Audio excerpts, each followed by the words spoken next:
नमस्ते। आप सभी का हमारे YouTube चैनल पर बहुत बहुत स्वागत है। आज मैं आप सभी को गणगौर पूजा के समय सुनी जाने वाली गणगौर की कथा सुनाती हूँ। राजा ने बोए जो चने और माली ने बोई दूब। राजा के जो चने बढ़ते जा रहे थे और माली की दूब घटती जा रही थी।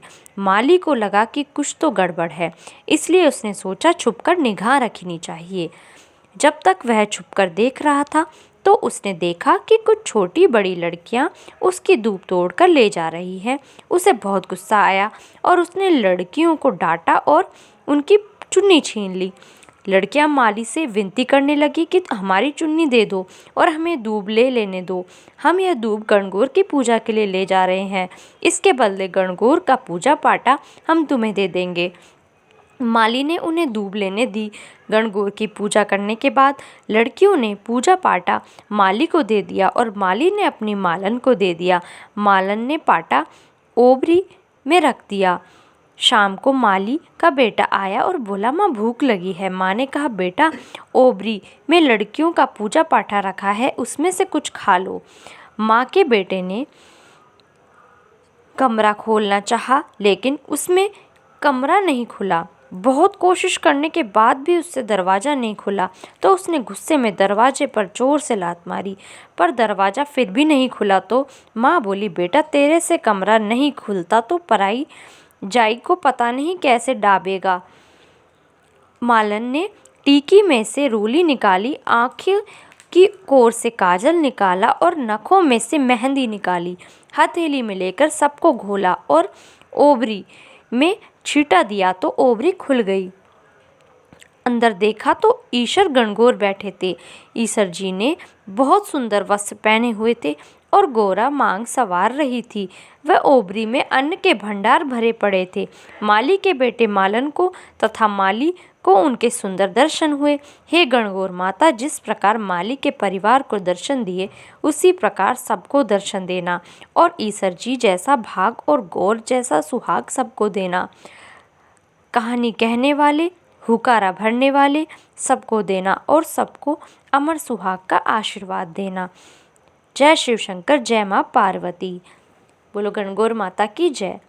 अब मैं आपको गणगौर पर सुनी जाने वाली एक दूसरी कथा सुनाती हूँ। एक बार शंकर भगवान पार्वती जी और नारद जी के साथ पृथ्वी पर घूमने आए और एक गांव में पहुँचे। उस दिन चैत्र शुक्ल की तीज थी।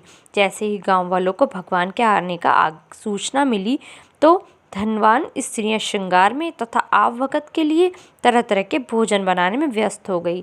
कुछ गरीब परिवार की महिलाएं जैसी थी वैसी ही थाली में हल्दी, चावल और जल आदि लेकर आ गई और शिव पार्वती की भक्ति भाव से पूजा करने लगी। माता पार्वती उनकी पूजा से प्रसन्न हुई और उन्हें सब के ऊपर सुहाग रूपी हरिद्रा हल्दी छिड़क दी। इस प्रकार माँ पार्वती का आशीर्वाद व मंगल कामनाएं पाकर अपने अपने घर चली गई।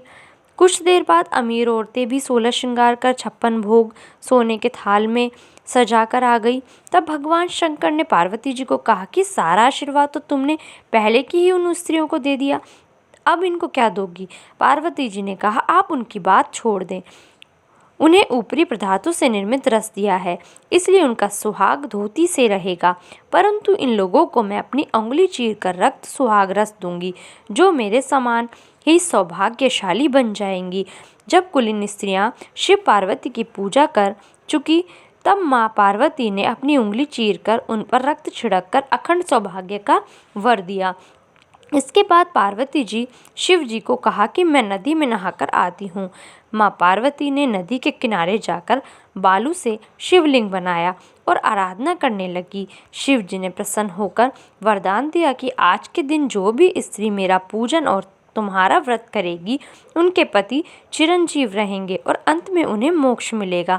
इसके बाद पार्वती जी वहाँ गई जहाँ शिवजी व नारद को छोड़कर गई थी। शिव जी ने देर से आने का कारण पूछा तो पार्वती जी ने बहाना बनाया कि कहा कि नदी के किनारे मेरे भाई और भाभी मिल गए थे, उन्होंने दूध भात खाने का आग्रह किया, इसलिए देरी हो गई।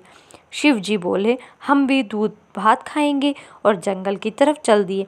पार्वती जी ने सोचा पोल खुल जाएगी, वह प्रार्थना करती हुई पीछे पीछे चल दी।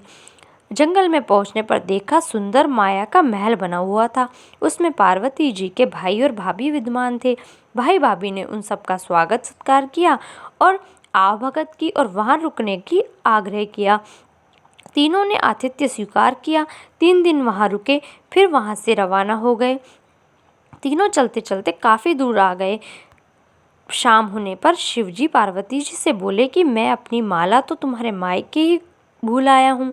पार्वती जी ने कहा कि मैं लेकर आती हूँ और माला लेने जाने लगी। शिवजी बोले इस वक्त तुम्हारा जाना ठीक नहीं। उन्होंने नारद जी को माला लेने भेज दिया। नारद जी वहाँ पहुँचे तो देखा कि वहाँ कुछ नहीं था।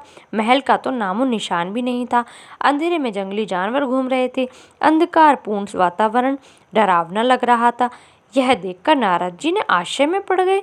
तभी बिजली कड़की और माला उन्हें एक पेड़ पर टंगी दिखाई दी। माला लेकर नारद जी तुरंत वहां से दौड़ते हुए शिवजी के पास पहुंचे और शिवजी को वहां का वर्णन सुनाया।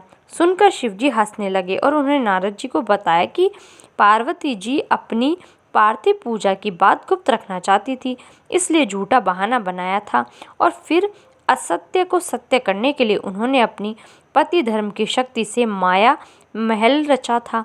सच्चाई बताने के लिए ही मैंने तुम्हें वहां माला लेने भेजा था।